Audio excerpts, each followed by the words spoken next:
Good morning, everyone. It's Lee Henson, President and Founder of Agile Dad, and it's time for today's episode of the Daily Stand-Up. So without any further ado, let's get started. It's Friday, so it's time for our Agile, Not So Agile episode. I hope you had an amazing week. I hope outstanding things happen to you. I hope true blessings come your way. I hope that the windows of heavens are opened upon you and you receive all the blessings and energy and light that you could possibly have. I hope that your families are well, that you're safe, and that everything's going your way. Today, I wanted to talk to you about a very personal, intimate moment that happened with me. And I think many of you might be able to relate to this moment.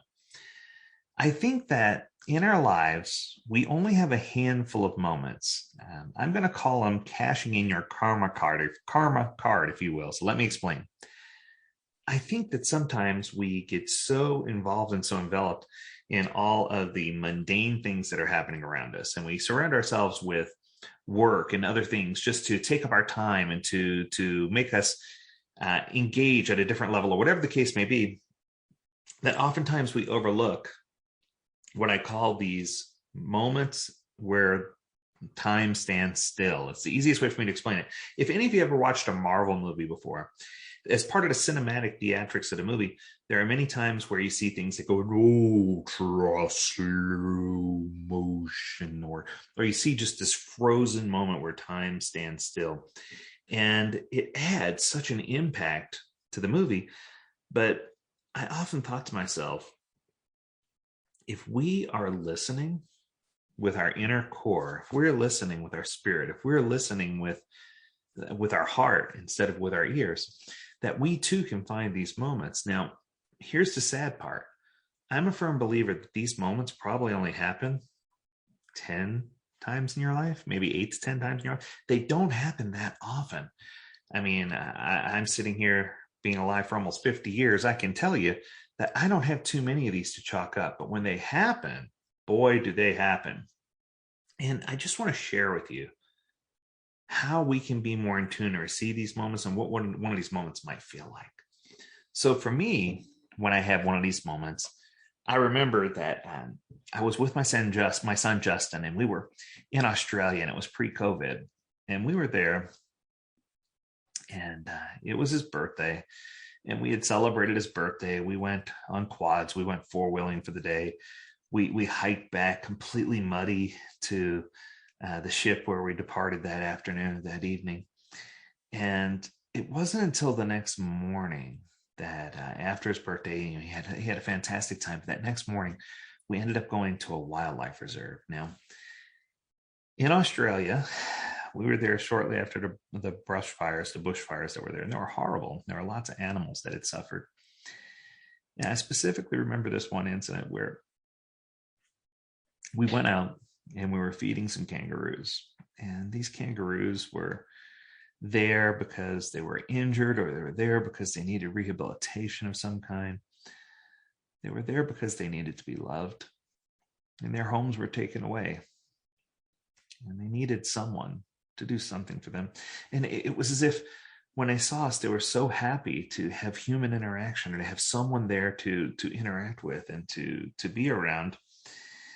But there was one area where there was a lot of kangaroos who were laying down on the ground. And my son gravitated to that area. And he sat down next to one of the kangaroos, and that's when we noticed that the bottom of their paws were completely scorched. And these kangaroos didn't want to stand up or move around too much, but they were basically just left there to live out whatever remaining days they had. And it was a horrible feeling. It was gut wrenching to feel this. And I remember specifically when Justin sat down next to him, and this one kangaroo in particular scooted as close as it could to Justin and put its head on my son's lap and just laid there. My son just sat there with it, and eventually laid down next to it. And he spent probably 20 minutes there with this kangaroo. And it might sound silly or crazy, but that was a moment where the world stopped. Nothing else around us mattered. No news mattered. No politics mattered. No virus mattered. Nothing else mattered except for that moment in time. And when the world stood still for him,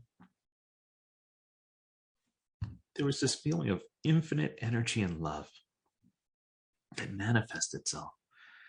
And it was probably one of the most incredible feelings I've ever had in my life. It was symbolic and spiritual, but at the same time, it was heartwarming and fulfilling. And it made sense. It was the right thing. It was the right place, the right time. And that moment probably didn't last that long, but it felt like it could have been an eternity. And when my son finally decided, okay, it's time for us to move on, and he tried to get up, the moment that captured my heart was when the kangaroo scooted even deeper into his lap, as if to say, please don't leave. And it was almost as if you could feel this tender communication between a human and an animal, a human and a creature, that was one of those moments that the clock, whether it was turning or not, it could have been a day, a second, a millisecond, an hour, it could have been 10 minutes. No one knew how long it was, because that moment in time was so special and it was so crafted. And it was just this positive energy. And I don't know that many of us realize when these moments happen. I think sometimes we're so blindsided by all the world around us that we miss out on those opportunities. So my challenge for you is to find that moment, to be at peace, and to have that infinite, lasting love in your heart, and to have time stop, where it doesn't matter how little time or how much time you spend there, but that the whole world stops for you to celebrate that moment and to absorb that energy and to be that light. Because I really do feel like our spiritual light is a lot like a savings account. We use so much of it, and it can run low. And there are times when we need to recharge and refill our account. We need to refill our savings account. And I think that sometimes we don't take the opportunity to do that. So my challenge for you is to find where those moments are, and to stop and refill your spiritual savings account, refill your personal savings account, because if you do, it's going to allow you to share that energy, that light, and that love with others. I hope nothing less than a perfect weekend for you. And I encourage you to come back on Monday where we'll cover another Agile topic. In fact, we're going to have one of our Agile experts in on Monday who's going to be excited to share with you their knowledge. And as always, we encourage you to stay healthy, stay well, stay safe. Give an extra hug to all those you love, and whatever you do, stay agile. Until next time, do take care, my friends.